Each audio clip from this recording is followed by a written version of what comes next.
My name is Artem Henriksson, and I'm the Executive Director of the Inner Development Goals. And we are a non-for-profit, open-source initiative that looks into how we can bring the power of inner development to all global challenges.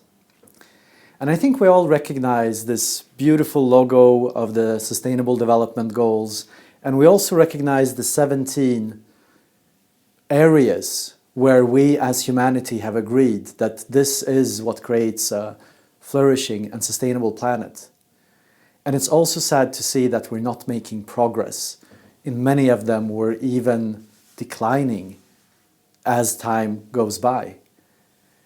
The sad part and the good part is that it's us humans who are in the way of this development. And if we can better collaborate and make the choices necessary, we can solve these problems. So the questions we asked from the Inner Development Goals initiative was, could we do something similar as the Sustainable Development Goals and find which are the skills and shifts that needs to happen within us if we are to be more effective in reaching these targets? So a few years ago, we gathered researchers, experts, practitioners in human development and sustainability. And we created a survey where we asked the one big question: which are the capabilities, qualities, or skills we need to develop both individually and collectively to increase our chances of reaching the Sustainable Development Goals?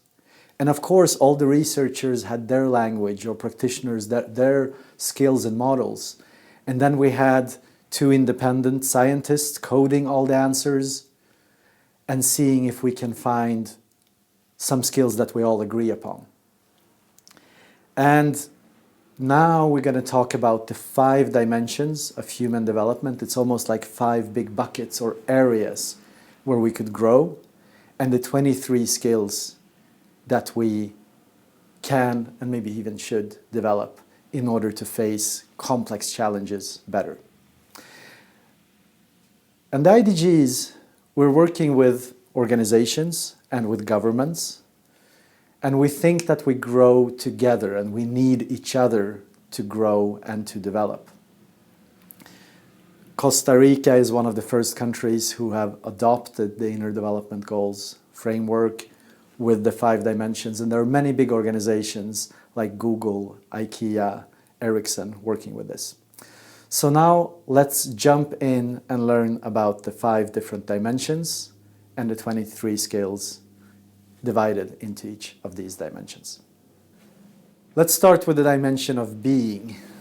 And here, if we look at the skill of inner compass, there is a lot of science, especially from ACT, Acceptance Commitment Training, showing that if we clarify the values that we really care about and that we want to live by, we will be more effective as leaders for ourselves, but also for others, to relate to people with other values and different worldviews. The second skill of integrity and authenticity is the challenge of actually living the values. One of the movies I love and grew up with was with Al Pacino, where at some point in The Sense of a Woman, he says, "I came to many crossroads in my life, and I always knew what the right path was, but I never took it because it's too goddamn hard." And of course, living our values, being sincere, being truthful and honest in this world is also hard sometimes. It has consequences. And here it's really interesting to reflect, how do we relate to psychological pain? How do we hold ourselves when it's difficult to live according to our values or be authentic? And this relates strongly to the openness and learning mindset, to being vulnerable, to wanting to learn. One of my favorite professors from Harvard, Robert Keegan, he has a formula for development where he says, pain plus reflection equals progress. And I think it's interesting that we need both parts. We can't just reflect and not challenge ourselves we won't get the progress or development, and we can't just be in pain and not zoom out and actually reflect and learn from it. So we need both ingredients, and we can actually actively prepare ourselves to be more open, to have a learning mindset, and we know that this is possible to train and practice in our everyday lives. If we look into the skill of self-awareness, there are many ways in which we can, as some of the scientists say, defuse from our thoughts and from our emotions, basically see them as objects. I mean, we can be journaling, we can have a group where we reflect, where we go inwards, and this helps us regulate. If we can see our thoughts or our emotions and take them as an object, it's much easier for us to regulate ourselves. And of course, self-awareness is something we can work on ourselves, but it's also something that we can get help from others to get their feedback, to do 360s or other ways to have a more realistic self-view, which creates less pain, actually, because it's when our reality and our view of ourselves is not congruent, when we also create a lot of suffering for ourselves or in our ways of leading. And the last one, of course, also very important, presence, is something that we can practice with help of mindfulness in how we meet ourselves, our emotions, our thoughts, but also each other.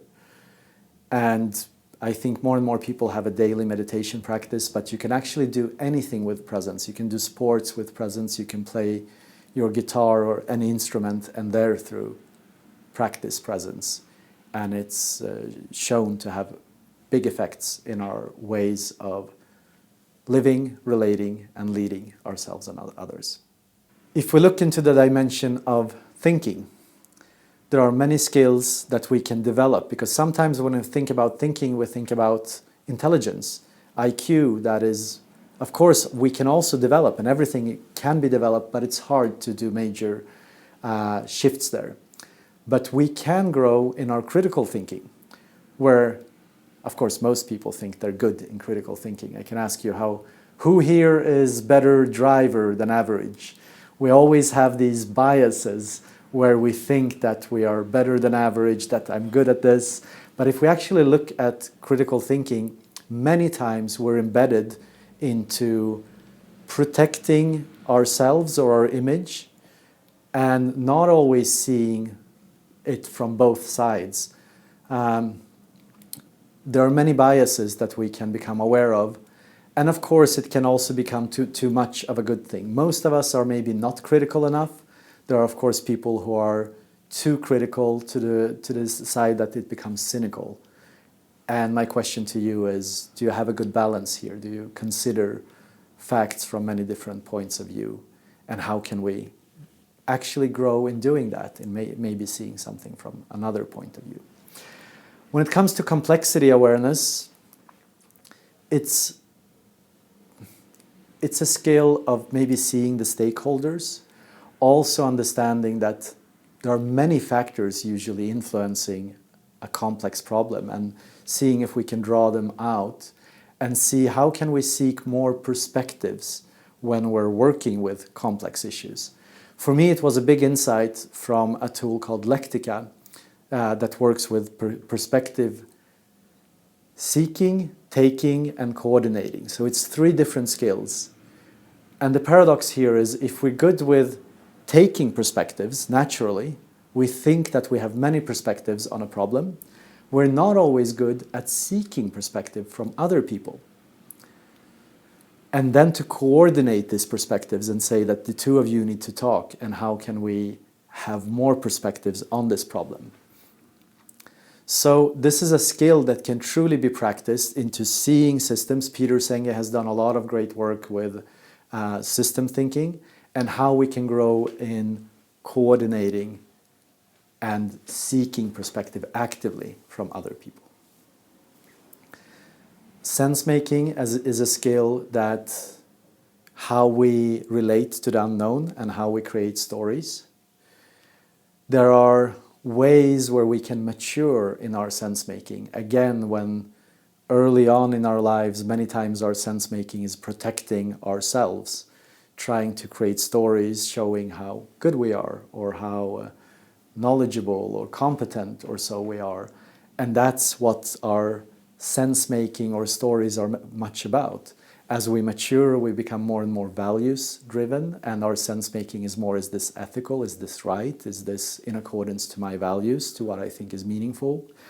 And as we grow again, we start to considering the bigger systems and seeing how stories can help or be in the way of different people maybe coming together, integrating their perspectives, and how do we consciously create stories that are helpful and useful for us. Huge area, and of course lots of tools and ways to do this more consciously than we usually are. And then long-term orientation and visioning. Here there is a small exercise that I just learned a few months ago and that I love, where I would actually invite you to do this now if you're willing. So, in your thinking, invite the person that you care about, that is the oldest person you know, who you love and care about. Who is that who is currently alive? And see if you want to also invite the person who is the youngest that you deeply care about and love. Do you have them both in your mind? And then think about, how was the world when the oldest person that you thought about was as young as the youngest person you have in your mind? And how is the world then different to how it is now? What was the challenges then and what are the challenges now? And then reflect, if you're willing, how would you like the world to be when this youngest person that you love and care about is as old as the oldest person?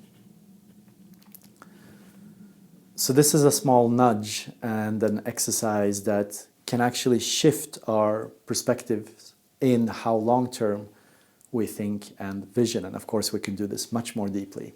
And that helps us reflect in longer time perspectives, because of course most of the time we don't have these huge perspectives. We're much more here and now in our thinking.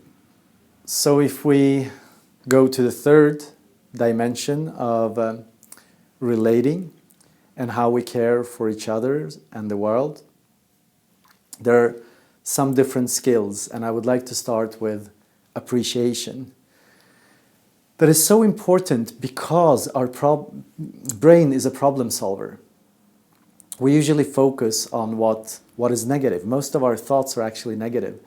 We think of what have gone wrong, what could go wrong. And if we are to build strong and healthy relationships, it's really good to work with and consciously develop a sense of appreciation and gratitude. So we know that leaders who are more effective, they have a larger portion of appreciative feedback. They tell their colleagues what they like, what they appreciate, which makes it easier to then talk about what is hard or not working so well.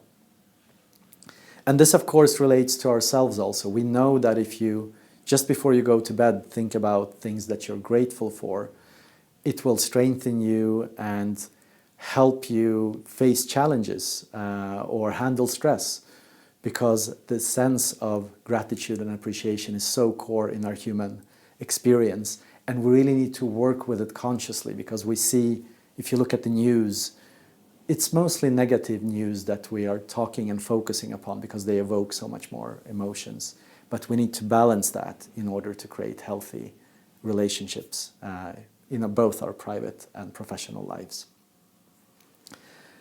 The same thing with connectedness and expanding the circle that we care about and feeling connected to others, to the community, but also to Earth, to biosphere.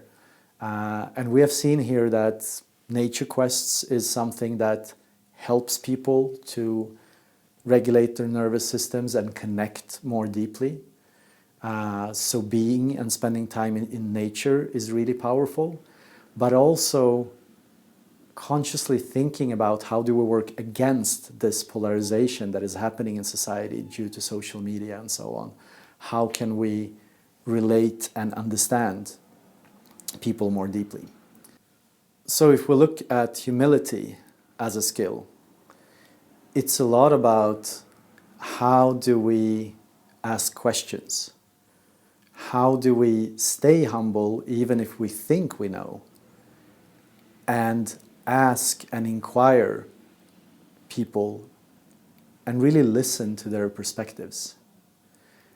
And also, are we trying to enhance ourselves and our competence, or are we letting other people shine and really building the team?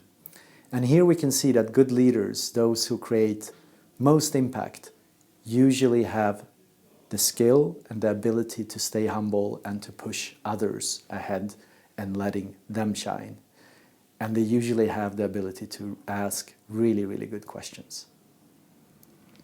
Jennifer Garvey Berger, Edward Schein has many tools here, how we can work with more questions than answers, and how we can work on our mindset that helps others feel empowered and want to learn and develop and really drive things forward. The same thing when it comes to empathy and compassion. These are skills that we can build in relationship to ourselves and how we handle challenges or mistakes. But we can also see that if we build the skill of being more compassionate to others, we won't place guilt or blame primarily when things go wrong, but rather try to understand. And people will come to us with problems, with sharing what is challenging them, and this creates a strong and beautiful climate for innovation and for people to learn. So compassion and empathy are skills that are not easy, but that are really strongly linked to leadership that is appreciated and that is team-orientated. If we continue to the dimension of collaboration and how we can get better here, it starts with the communication skills. And of course, one of the most important things, and we talked about it already, is listening. And on what level of depth are we listening? Are we just downloading information and saying, oh, yeah, I know this, that we interrupt people without letting them finish and think we know what they're talking about? Or are we a little bit more intellectually curious and trying to see what can I learn here? Or do we go even deeper and empathize, or even try to think, how can this new information or this meeting touch and change me? And also, there are tools for nonviolent communication. When it's really hard and we don't understand each other, can we be better at expressing and asking for what the other person is feeling and what are the needs behind those emotions? And how can we get better at communicating with others, both understanding them, but also stating what we feel and what we need? When it comes to co-creation skills, Amy Edmondson has done a lot of work on psychological safety and how incredibly important and core that is for people to co-create and come with new ideas and really solve the more complex problems. And one of the things we need to do here is, of course, get to know each other better.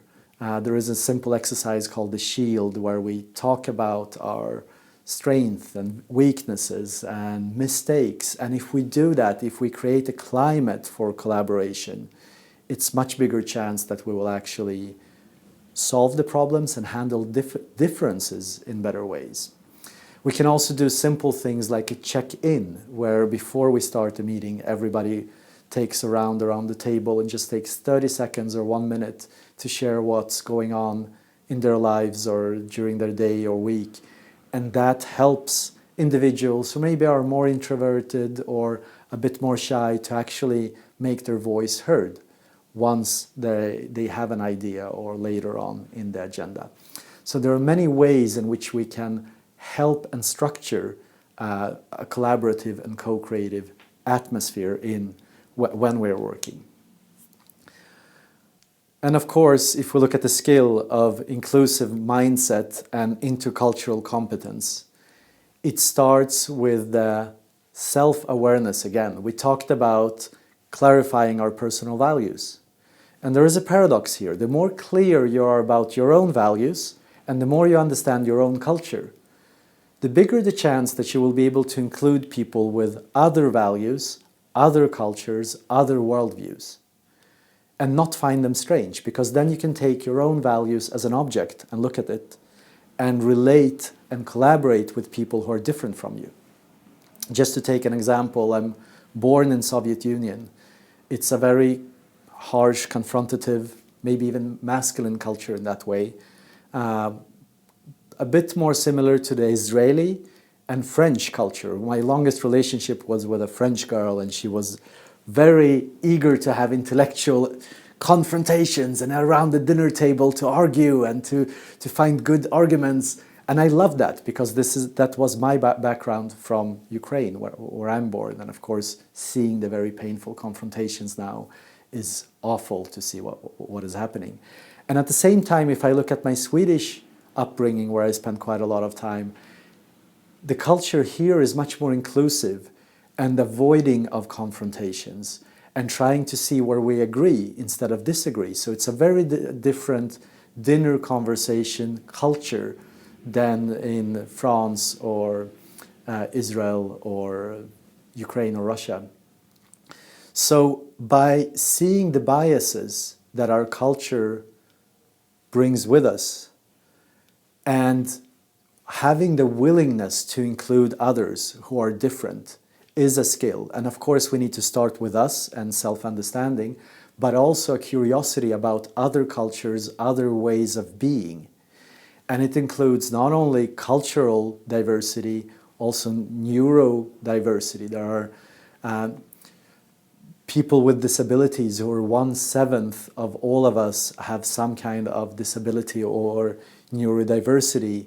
And how can we include people with these different skills, different abilities, to really collaborate and work together and be stronger together? And there is lots of research showing that leaders who are good with inclusion and creating an atmosphere of, again, psychological safety and inclusion will get much more innovation and much more collaboration done. And especially once we start talking about the global challenges and issues, this is really skills that we need to build. Trust is something that can be worked on and created. There are studies showing that the level of trust in a team correlates with the level of strategic thinking. So if there is low levels of trust, we will be quite tactical and not solving the deep issues and problems that we have at hand. And for the deep issues and problems, it usually involves also looking at ourselves, looking at our responsibility, the culture we are there, and co-creating. And by working with trust and being conscious of how we create trusting relationships, we can really enhance collaboration and being able to work at the root causes of the problem. The last one, to talk a little bit about the mobilization skills. This is also something we can learn to engage people and work together from diverse groups. As I said, if we're talking about cultural biases, of course, this last year has been, for me, very heavy, being from Ukraine and seeing the awful things that are happening. And of course, I got very engaged into the war and doing something about it. But then it was very interesting for me to see what other groups were quick to mobilize and to engage. Was it the community who meditated? Or was it the community who worked a lot on compassion and compassion-based trainings? Or was it the community that I was shocked to see, that it was the Burning Man community that has been practicing collaborating with other people in building cities and festivals in the desert, and have been working a lot on the mobilization and collaboration skills, and were very well developed there. And they were some of those who quickest could act and collaborate with others, go to Poland, build refugee camps and other things. And I was shocked how safe people could feel to collaborate with people from all around the world on a purpose that unites them, and how quick to act once we actually have the skill and have practiced the skill of mobilization for a shared purpose. And this is also something, again, that we, of course, can learn from the different communities. So if we look into the fifth dimension of acting and driving or enabling change, there are a few skills here. And I want to start with saying that many times we're putting the skills on the individual level, even skills like courage, creativity, optimism, perseverance, when they are actually much more collective, where it's many times the climate and our context that encourages us or allows us to practice and grow in these skills. I mean, just to take one example, Rosa Parks, the American activist who sat down on the seat and did not rise even though she was asked because of her color to leave her seat, she took a training just a few weeks before, practicing and reflecting on these types of skills, of courage, of civil disobedience. And the same thing, like good leaders, what they do many times is they encourage others to be courageous. And they say, okay, let's try this out. And if this goes wrong, I'll take the blame. If this goes well, I'll give you the credit. There are many times us in the culture affecting each other's ability to be courageous or to be creative. When it comes to creativity, for me it has been very useful to use and reflect lateral thinking or Edward de Bono's thinking hats, how we can help a team to be creative by not colliding with ideas, but try to think more in parallel, where we basically see if we can list or line up, so what are some of the cons, what are some of the risks, what are some of the alternatives, and then we together look at that whole picture. And there are simple ways and structures in which we can enhance and learn how to enhance these skills, both for ourselves, but also together in groups. And looking into optimism, I mean, the world is messy, and at the same time, we need to stay optimistic in order to make the changes that we want to make. And Martin Seligman has, who is maybe the father of positive psychology, spent a lifetime looking at learned optimism and how can we be better at staying optimistic. And to do that, we need, of course, to understand pessimism and when we lose hope and when we don't do anything about things and what's happening there and how can we work against that. And how important is that for our well-being, for our sleep, for our ability to collaborate with other people and actually change things. And perseverance, that is, of course, a lot about not giving up, even though it takes a long time. And in the toolbox, the Inner Development Goals toolbox, one of the very simple exercises that you can do is called WHOOP, where you basically look at your wish and objectives that you want to reach, and really imagine what would be the positive consequences first of that initiative or project. But also then look at the obstacles and see what would you like to avoid happening and what can you do to avoid those traps or things happening. But here is the interesting part of actually also daring to consciously look and maybe even write a few lines. If these things that you don't want happening would actually become reality, how could you handle that? So we don't walk around and have this constant fear or worry with us, but we actually have some strategies what I can do to avoid these risks, and if these risks still would happen, how could I face them then?